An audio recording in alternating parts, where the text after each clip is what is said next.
आपका अपने channel happy new day में बहुत बहुत स्वागत है। आप सभी को कार्तिक पूर्णिमा की मंगल शुभकामनाएं। माँ तुलसी और भगवान श्री कृष्ण की कृपा सदैव आप और आपके समस्त परिवार पर सर्वदा बनी रहे। आज की वीडियो में आप जानेंगे कि तुलसी की विदाई पूर्णिमा तिथि पर आपको किस प्रकार से करना है और कार्तिक पूर्णिमा है, विशेष रूप से तुलसी जी की पूजा की जाती है। इसके साथ ही बहुत सारे आज ही के दिन उनको अपने व्रत और स्नान का नियम का उद्यापन भी करना होता है। अब आज के वीडियो में आपको माँ तुलसी की विदाई किस प्रकार से करना है यह भी जानकारी मिलेगी और आपके बहुत सारे प्रश्नों का उत्तर भी मिलेगा।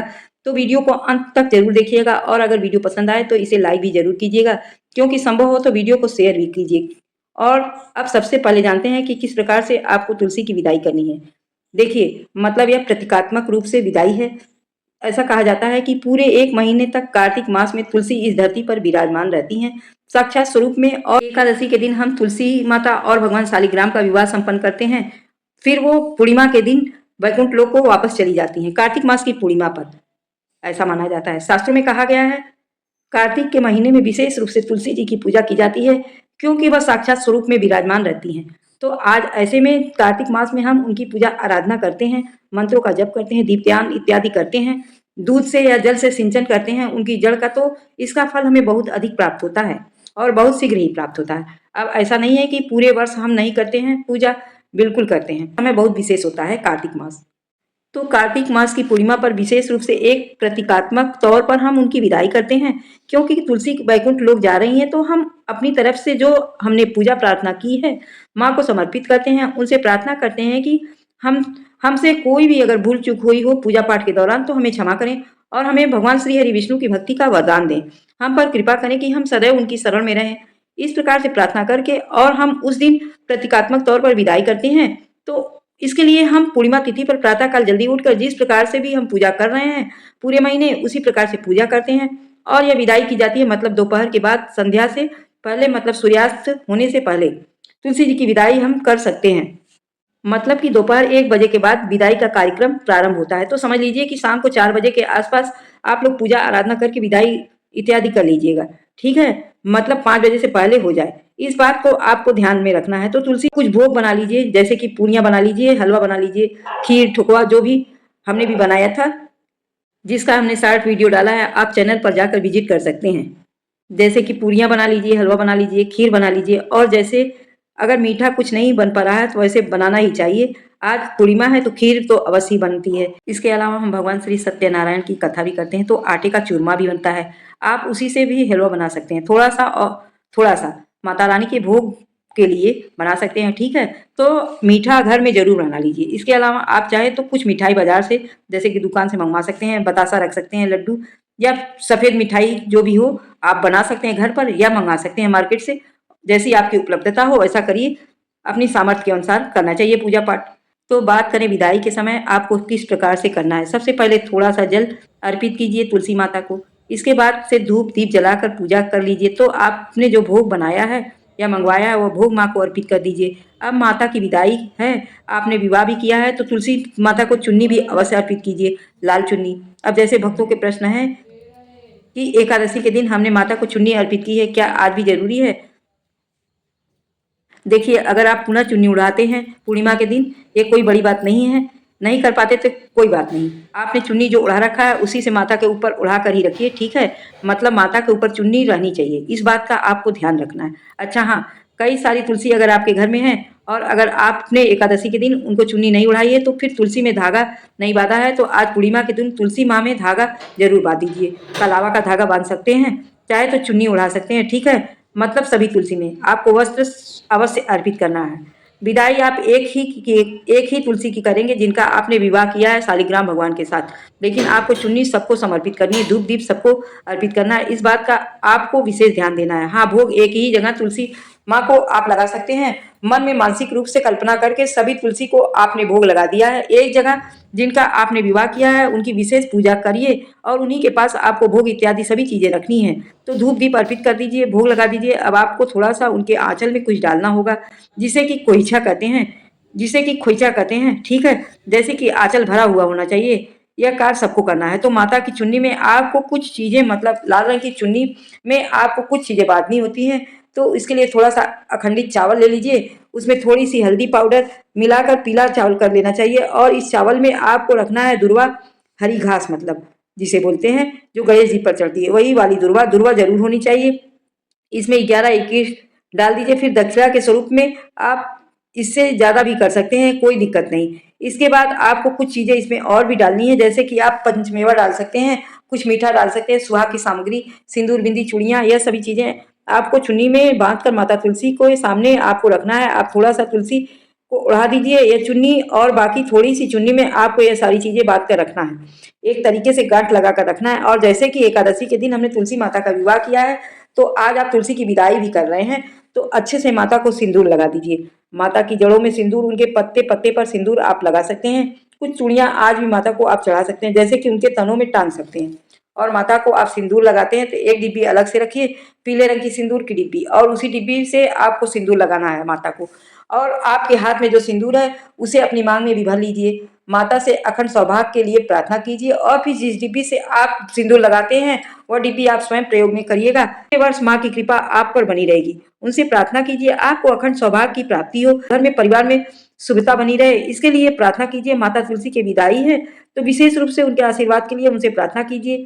अब इसके लिए आप चाहे तो वहीं बैठकर तुलसी चालीसा का पाठ कर सकते हैं, तुलसी की आरती भी जरूर कीजिए। आज विष्णु सहस्त्रनाम का पाठ भी आप कर सकते हैं, मतलब अपनी इच्छा के अनुसार थोड़े समय बैठकर किसी मंत्र का जाप आपको जरूर करना है। और मानसिक रूप से प्रार्थना कीजिए कि हे माँ तुलसी, पूरे 1 महीने मैंने जो आपकी पूजा आराधना की है, कार्तिक मास में इस दौरान अगर कोई भी मुझसे भूल चूक हुई हो, मेरे परिवार से कोई भी भूल चूक हुई हो, तो इसके लिए आप मुझे क्षमा करें और सदैव अपनी कृपा मुझ पर बनाए रखें, मेरे बच्चों पर, पूरे परिवार पर बनाए रहें।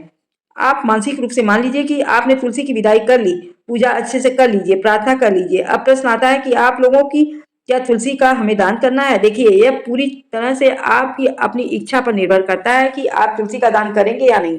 तो दान का मतलब क्या होता है कि आप किसी मंदिर में ले जाकर रख सकते हैं, या फिर किसी ब्राह्मण को जिनके यहाँ तुलसी की पूजा हो सके अच्छी तरीके से, तब आप उसे दे सकते हैं। अब जैसे कई लोगों के प्रश्न हैं कि क्या तुलसी जिनकी हमने सेवा की है, जिनका हमने विवाह संपन्न किया है, उन्हें घर में रखकर प्रतिदिन पूजा कर सकते हैं? मतलब अगर हम तुलसी दान ना करें तो कोई दोष नहीं लगेगा, नहीं कोई दोष, ना ही कोई दोष रहेगा, ना ही लगेगा। आप पूजा कीजिए, बिल्कुल कीजिए पूजा, आपकी पूजा में कोई कमी नहीं होनी चाहिए, बस इस बात का ध्यान हमें जरूर रखना है।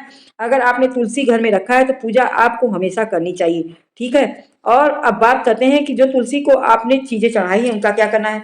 वैसे अगर आप तुलसी दान करेंगे तो सारी चीजें तुलसी के साथ चली जाती हैं। जितनी भी चीजें हम चढ़ाते हैं उनमें से कुछ चीजें अपने लिए रख लीजिए और बाकी कुछ चीजें दान के स्वरूप दे दीजिए। और अगर आप तुलसी दान नहीं करते तब भी आपको जो चीजें आपने चढ़ा रखी हैं, कुछ चीजें दान करिए, कुछ चीजें अपने लिए स्वयं रख लीजिए। जैसे कि सुहाग की चीजें हम जितनी भी चढ़ाते हैं उनमें से कुछ चीजें अपने प्रयोग के लिए जरूर रखी जाती हैं।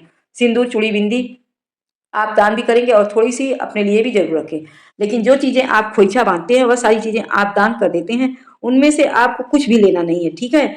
वह सारी चीजें दान में, गठान दान में, वह सारी चीजें दान में की जाती हैं। मार्गशीर्ष मास की प्रतिपदा तिथि के दिन आप वो गठान खोलते हैं माता के पास से, वह चुन्नी में से सारी चीजें आप निकाल लीजिए, या फिर चाहे तो चुन्नी के सहित भी दान कर सकते हैं। माता को दूसरी चुन्नी उड़ा सकते हैं, ठीक है। और सारी चीजें आप किसी ब्राह्मण को किसी मंदिर में दे सकते हैं, या किसी अपने बहन, बेटी, ननद को दे सकते हैं। आपके घर में जैसे कि आपकी नंद हो, आपकी या फिर जेठानी की बेटी हो, आप उसको भी दे सकते हैं। सुहाग की चीजें सुहागन महिला को ही देनी है, इस बात का आपको विशेष ध्यान रखना है। कई लोगों के ये सवाल होते हैं कि हमें पूड़ियाँ कितनी चढ़ानी चाहिए। देखिए, पूड़ियाँ विषम संख्या में चढ़ाई जाती हैं, जैसे कि 2-2 का जोड़ा हम रखते हैं, 2 पूड़ी एक जगह, और फिर एक या जोड़ा 5 जोड़ा कर देंगे तो 11 जोड़ा आप रख सकते हैं। और फिर इसके साथ ही हलवा, खीर आप रख सकते हैं, या फिर लड्डू, बतासा इत्यादि जो भी आपके पास हो। पूरियों के साथ हमेशा कुछ मीठा अवश्य रखना चाहिए। पान का पत्ता, उसके ऊपर सुपारी, लौंग, इलायची रखकर आपको जरूर तुलसी माता को समर्पित करना है। और हाँ, यहीं पर हम आपको एक उपाय भी करना बताते हैं। जैसे कि अगर आप किसी भी परेशानी से जूझ रहे हैं बहुत दिनों से और उसका कोई उपाय नहीं दिख रहा है, कोई रास्ता नहीं दिख रहा है, तो आप इस दिन जरूर इस उपाय को करिए। माता रानी जरूर इस संकट को दूर करती हैं। तो कोई भी आपकी कामना हो और आप चाहते हैं कि आपकी कामना जल्द ही अतिशीघ्र पूरी हो, तो आपको तुलसी में, मतलब तुलसी के गमले में एक सिक्का और एक साबुत हल्दी, मतलब 2 का, 5 का या 1 का कोई सिक्का हो, ले लीजिए और एक हल्दी ले लीजिए, अपने हाथ में रखिए और प्रार्थना कीजिए तुलसी माँ से अपनी कामना के लिए, जो कामना आपने कर रखी है माँ तुलसी से। और वह हल्दी सिक्का यह तुलसी की जड़ में दबा दीजिए। आज पूर्णिमा पर यह उपाय बहुत ही कारगर है। माता से प्रार्थना कीजिए कि जल्दी ही आपकी कामना पूरी हो। अब यह हल्दी और सिक्का आपको हटाना नहीं है। कब तक नहीं हटाना है? जब तक कि आपकी कामना पूरी ना हो जाए। जब तक आपकी कामना पूरी हो जाएगी तब आप यह हल्दी और सिक्का हटाते हैं और माता को प्रसाद इत्यादि भोग वगैरह चढ़ाकर उनसे प्रार्थना करके उनको धन्यवाद करते हैं। ठीक है, यह इतना अचूक उपाय है, बहुत जल्द ही काम करता है और काम अतिशीघ्र बन जाता है अगर आप ऐसा करते हैं। इसमें कोई संशय की बात नहीं है। तो कोई भी काम ना हो तो आप इस चीज कर सकते हैं। मन्नत उसी कामना के लिए मांगी जाती है जिसके लिए हम प्रयासरत हों और लॉजिकली हो। ठीक है, ऐसा नहीं कि रैंडम आप कोई भी कामना बोलेंगे तो सच में ठीक हो। और जिसके लिए आप प्रयास कर रहे हैं उसके लिए कामना कीजिए, निश्चित ही आपकी मनोकामना अवश्य पूरी होती है। पीरियड में है तो स्वयं से तो तुलसी की पूजा आराधना आप नहीं कर सकते, आप किसी से करवा सकते हैं, किसी से भी करवा सकते हैं। आपके घर में कोई भी सदस्य हो उससे कहकर आप करवा सकते हैं, या आप चाहें तो पंडित जी से या आप चाहें तो पंडित से बुला कर करवा सकते हैं। इसी प्रकार से आप उद्यापन भी आज ही कर सकते हैं, किसी के द्वारा करवा सकते हैं। ठीक है, आप स्वयं नहीं कर सकते, परिवार का कोई सदस्य उनसे दान करवा सकते हैं। जो भी आप दान करना चाहते हैं उनसे भी आप पूजा भी करवा सकते हैं और मानसिक रूप से आप स्वयं क्षमा प्रार्थना कर सकते हैं, मंत्रों का जाप कर सकते हैं। अपनी प्रार्थना के अनुसार आप मानसिक रूप से कर सकते हैं, कोई दिक्कत नहीं है। आपकी प्रार्थना स्वीकार होती है, आपकी पूजा स्वीकार होती है अवश्य, इसमें संशय की कोई भी बात नहीं है। अब बात करें कि तुलसी का विवाह हम क्या आज नहीं कर पा रहे हैं, तो देखिए, पूर्णिमा तिथि पर तुलसी की विदाई हो जाती है। जैसा कि आपको पहले भी बताया है, एकादशी से पूर्णिमा तक ही तुलसी का विवाह किया जाता है। इसके बाद तुलसी बैकुंठ लोक को चली जाती हैं। फिर हम साधारण तौर पर उनकी पूजा करते हैं और मार्गशीर्ष मास में तुलसी का विवाह नहीं होता है। तो मानसिक रूप से अगर आप विवाह करना चाहते हैं और नहीं कर पाए हैं तो माँ से प्रार्थना कर लीजिए कि अगली बार कार्तिक आएगा तो और मैं अगली साल आपका विवाह जरूर संपन्न करूंगी। इस वर्ष नहीं कर पाई, इसके लिए क्षमा चाहती हूँ। ठीक है, तो भाव से ही देवता रिझते हैं, भाव से ही देवता संतुष्ट होते हैं। अपने मन के भाव हम भगवान से व्यक्त करते हैं तो भगवान हमारी सारी बातें समझते हैं। आज कार्तिक मास में पूर्णिमा तिथि है, विशेष रूप से तुलसी के पास 11 दीपक या 5 दीपक जरूर जला दीजिए। हमने भी 5 दीपक का 11 दीपक और 5 दीपक का उपाय हमने वीडियो में डाला है, आप चैनल पर जाकर विजिट कर सकते हैं। विशेष रूप से तुलसी के पास 11 दिए या 5 दिए जरूर जला दीजिए। घर के आसपास कोई मंदिर हो तो आपको दीपदान वहां जाकर अवश्य करना है, शाम के समय जितना हो सके। आज देव दीपावली है, दीपक अपने घर के बाहर भी, घर के सभी जगहों पर जरूर जला दीजिए। जिन जिन लोगों ने धनवर्षा पोटली नहीं बनाई है आज जरूर बना लीजिए। धनवर्षा पोटली की भी हमने वीडियो डाली है, आप चैनल पर सारे कुछ जाकर विजिट कर सकते हैं। पोटली कैसे बनाए इसकी सारी विधि हमने चैनल पर अपलोड की है, आपको मिल जाएगी, वहां से आप जाकर देख सकते हैं। अच्छा, जिन्होंने पोटली बना रखी है अपने घर में तिजोरी में भी धूप दीप अवश्य जलाकर अर्पित करना है, मतलब धूप दीप दिखा दीजिए, प्रार्थना कर लीजिए। और इसी प्रकार से प्रत्येक पूर्णिमा अमावस्या आपको पोटली के स्थान पर धूप दीप अवश्य दिखाना है। ठीक है, और एक चीज, धनवर्षा पोटली तभी काम करती है जब घर में लक्ष्मी मंत्र का जाप होता है नियमित तौर पर। तो प्रतिदिन कोशिश कीजिए कि आप कम से कम एक बार श्री सूक्त का पाठ अवश्य करें। श्री सूक्त नहीं कर सकते तो कनक धारण नहीं कर सकते तो माँ लक्ष्मी के मंत्रों का जप कर लीजिए। श्रीम श्रीम ओम श्रीम इस मंत्र का जप कम से कम 108 बार प्रतिदिन जाप कीजिए, नियम से कीजिए और विश्वास कीजिए यह वर्ष और अगला वर्ष, इससे आपको जमीन आसमान का अंतर मिलेगा। आप लोग अगले वर्ष में कमेंट जरूर कीजिएगा। आज से यह प्रारंभ कीजिए कि प्रतिदिन आपको घर में लक्ष्मी मंत्र का जाप जरूर करना है, और बाकी तो प्रतिदिन की पूजा आपको बताती ही रहती हूँ। तो दोस्तों, ये रही जानकारी तुलसी माँ के विवाह संबंधी। तो आपको अगर वीडियो कहीं से भी अच्छी लगे तो आप एक प्यारा सा लाइक जरूर करिएगा, क्योंकि आपके लाइक कमेंट मेरे लिए बहुत ही मायने रखते हैं और मुझे बहुत अच्छा लगता है। तो थैंक यू फ्रेंड, मिलते हैं नेक्स्ट वीडियो में, तब तक के लिए thank you and take care.